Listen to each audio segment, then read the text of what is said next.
తెలంగాణ రాష్ట్రం ఏర్పడిన తర్వాత తెలంగాణ వ్యవసాయక రాష్ట్రం కాబట్టి భూమిని నమ్ముకొని ప్రజలు జీవిస్తారు కాబట్టి గతంలో ఉన్న అస్తవ్యస్తమైన ఈ పద్ధతులన్నీ కూడా రద్దయిపోయి ఒక మంచి పారదర్శకమైనటువంటి భూమికి సంబంధించిన చట్టం వస్తుందని చెప్పి భావించాను.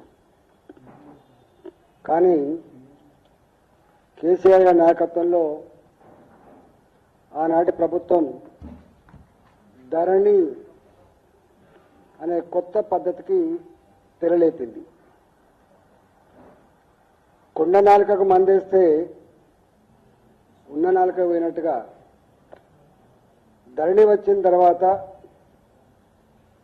గతంలో ఏ పేద ప్రజానికమైతే ప్రభుత్వం ద్వారా అసైన్ కాబడ్డ భూములు కావచ్చు, మాన్యాల రూపంలో వచ్చిన భూములు కావచ్చు, దేవాలయ భూములలో సాగు చేసుకునే రైతులు కావచ్చు, ఇనాం భూములు కావచ్చు, దొరల దగ్గర ఎట్టి పని చేసినప్పుడు ఆ దొరల దయాదక్షిణల మీద పొందిన భూములు కావచ్చు, పోరాటాల ద్వారా సాగు చేసుకుంటున్న భూములు కావచ్చు, నదుల పక్క పొంటి ప్రభుత్వ స్థలాలని సాగు చేసుకునేటువంటి భూములు కావచ్చు, ఆనాడు భూములకు ఎవరు కానకపోతే పట్టించుకోకపోతే ప్రభుత్వ భూములల్లో ఏదో ఇంత బోరేసుకొని బావి తవ్వుకొని వ్యవసాయం చేసుకునేటువంటి భూములు కావచ్చు. ఈ అన్ని భూములు కూడా నేను చెప్పబడ్డ అన్ని భూములు అంటే ఇవన్నీ కూడా ఎస్సీలుగా, ఎస్టీలుగా, బీసీలలో ఉండేటువంటి పేదవాళ్ళుగా, ఓసీలలో ఉండేటువంటి పేదవాళ్లకు సంబంధించిన భూములు తప్ప ఈ భూములు ఎక్కడ కూడా పెద్ద పెద్ద భూస్వాములకు సంబంధించిన భూములు కావు. ఆనాడు ధరణి వచ్చే ముందు 13 కాలాలలో ఉండేది.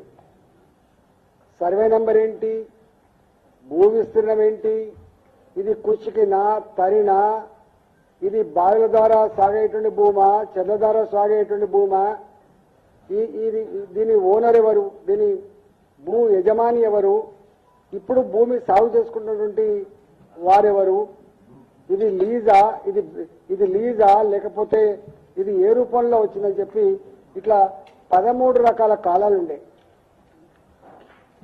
13 రకాల కాలాలు ఉండే. దీంట్లో మొట్టమొదటిగా అతి ముఖ్యమైనది ఏంటంటే కబ్జా కాలం, కాస్తు కాలం. ఈ కబ్జా కాలం, కాస్తు కాలం రద్దయిపోయిన తర్వాత ఈ పేదలు దున్నుకునే భూములు ఏవైతే ఉన్నాయో అసైన్ చేయబడ్డ భూములు ఓ 50 ఏళ్ల క్రితం తీస్తే అవి ప్రభుత్వపరమైన భూములు ఉంటాయి. అదేవిధంగా కొన్ని భూములేమో సీలింగ్ యాక్ట్ భూములు అని ఉంటాయి. ఆ సీలింగ్ యాక్ట్ భూములు ఏవైతే ఉన్నాయో అవి గతంలో యజమానులు ఎవరైతే ఉన్నారో వాళ్ళ పేరునే ఉండేటువంటి ఆస్కారం ఉంటుంది. భూస్వాముల దగ్గర డబ్బులు ఇచ్చి వట్టి చిట్టీల మీద ఎవరైతే భూములు కొనుక్కున్నారో అలాంటి భూములు కూడా యజమాన్యాల పేరు. అంటే 50 ఏళ్ల క్రితం, 60 ఏళ్ల క్రితం, 70 ఏళ్ల క్రితం ఇవాళ ఎవరైతే యజమాని ఉండేనో వాళ్ళ భూములు, వాళ్ళ పేరిట భూములు పోయినాయి తప్ప నిజంగా ఎవరైతే కొనుక్కున్న వాళ్ళు ఉన్నారో, అసైన్మెంట్ పొందిన వాళ్ళు ఉన్నారో, సాగు చేసుకుంటున్న వాళ్ళు ఉన్నారో వాళ్ళ పేరిట భూములు అన్ని కూడా గల్లంత అయిపోయింది. గగ్గోలు పెట్టిండు తెలంగాణ వ్యాప్తంగా లక్షలాది మంది రైతులు, అయ్యా మా భూముల సంగతి ఏందని చెప్పి. బాగా అనిపించే అంశం ఏంటంటే ఇవి ఏ ఎంఆర్ఓ గారో, ఆర్టీఓ గారో కరెక్ట్ చేసేటువంటి మెకానిజం కూడా లేకుండా పోయింది. మీకు ఏమైనా ఉంటే కోర్టుకు పోమని చెప్పిండ్రు. కోర్టుకు పోయేటువంటి సత్తా లేక, కోట్ల మెట్లు ఎక్కలేక, డబ్బులు ఖర్చు పెట్టలేక అనేక మంది రైతులు మళ్ళీ ఎవరైతే అక్రమంగా ఎవరైతే భూ యజమానులు వచ్చిందో వాళ్ళ పేర్లు వచ్చినాయో వాళ్ళ దగ్గరికి పోయి లక్షల రూపాయలు చెల్లించుకొని కాళ్ళ వేళ్ళ పడి మళ్ళీ ఆ భూములని రిజిస్టర్ చేసుకునే సందర్భాలు కూడా కోకలలో ఉన్నాయి. ఆనాడు కాంగ్రెస్ పార్టీ ధరణి అదొక విషవలయం, దీన్ని తీసి బంగాళాఖాతంలో వేస్తామని చెప్పిండు. మేము రానది రద్దు చేస్తామని చెప్పిండు. ధరణి రద్దవుడు దేవుడెరుగు, ధరణి రద్దవుడు దేవుడెరుగు. కానీ ఇవాళ ధరణి తర్వాత భూభారతి ఏదైతే తెచ్చిపెట్టిందో ఈ భూభారతి మరింత అఘాతంలో ముంచింది పేద రైతాంగాన్ని. కేసీఆర్ గారు 22A ఈ నిషేధిత జాబితా చట్టాన్ని మొట్టమొదటి తీసుకున్నటువంటి మహనీయుడు ఆయన్నే. ఇవాళ దాన్ని సమున్నతంగా అమలు చేస్తున్న నాయకుడు ఎవరంటే రేవంత్ రెడ్డి గారు. రేవంత్ రెడ్డి గారు గొప్ప నిష్ణాతులు వారు. మేము అనుకున్నాం ఆయనకు పరిపాలన అనుభవం లేదు, ఆయన ఎప్పుడు మంత్రిగా కూడా చేసిన అనుభవం లేకపోవచ్చు అని చెప్పి అనుకున్నాం. కానీ ఒక దాంట్లో మాత్రం చాలా నిష్ణాతుడు ఆయన. ఈ తెలంగాణ రాష్ట్రంలో భూముల మీద బాగా అవగాహన ఉండి డాక్టరేట్ చేసినటువంటి ఏకైక నాయకుడు రేవంత్ రెడ్డి గారు ఇవాళ చరిత్రకెక్కిండు. ఆయన మాటల్లో అంటాడు, భూముల గురించి మీకేమెరకనే, భూముల గురించి నాకెరక, నేను నా ఆఫీసులో ఉంటే నా దగ్గర 100 మంది పనిచేస్తూ ఉంటారు, నేను ఎన్ని ఆర్టీఐ యాక్ట్లు వేసినా ఎంతమందికి నేను వచ్చేసినా అని చెప్పి వారే స్వయంగా చెప్తారు. కాబట్టి ఆనాడు కేసీఆర్ కాలంలో కొన్ని భూములు ప్రభుత్వమే లేఅవుట్లు చేసింది. 400 గజాలు ఇస్తాం, 600 గజాలు ఇస్తామని చెప్పి ల్యాండ్ పుల్లింగ్లో చేసింది. కొన్ని భూములనేమో అమ్ముకున్నది, కొన్ని భూములనేమో ఇండస్ట్రీస్ కోసమో రకరకాల పేట వాడుకున్నది. కొన్ని భూములు ప్రైవేటు వ్యక్తులు ఎవరైతే యజమాన్యాలు వచ్చినాయో ఇలా వాళ్ళతో భూదందా కూడా చేసింది.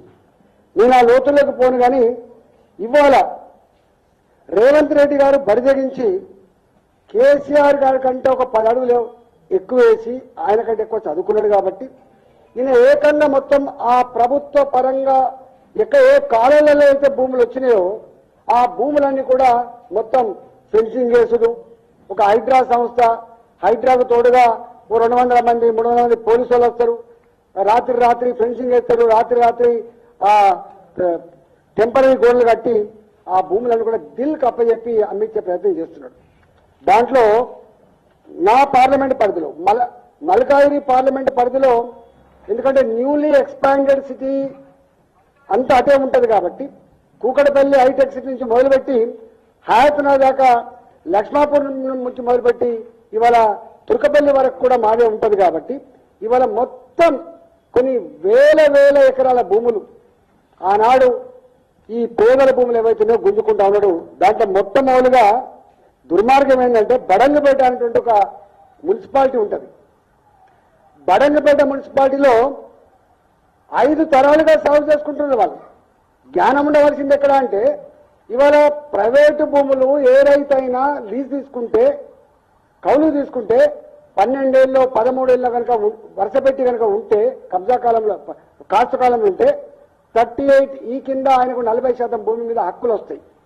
కానీ ఇక్కడ 100 సంవత్సరాల నుంచి ఉన్నప్పటికి కూడా 70-80 సంవత్సరాల నుంచి సాగు చేసుకుంటున్నప్పటికి కూడా ఇవాళ మీది గవర్నమెంట్ భూమి అని చెప్పి గుంజుకుంటున్నంటే ఎంత దుర్మార్గులో, ఎంత మూర్ఖులో ఒకసారి అర్థం కావాలి మనకు.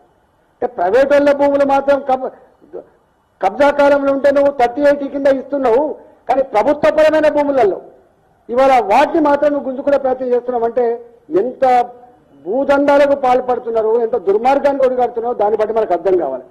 ఇవాళ దాంట్లో అక్కడి ప్రాంత ప్రజానికం రైతులంతా కూడా కన్నీరు మున్నీరై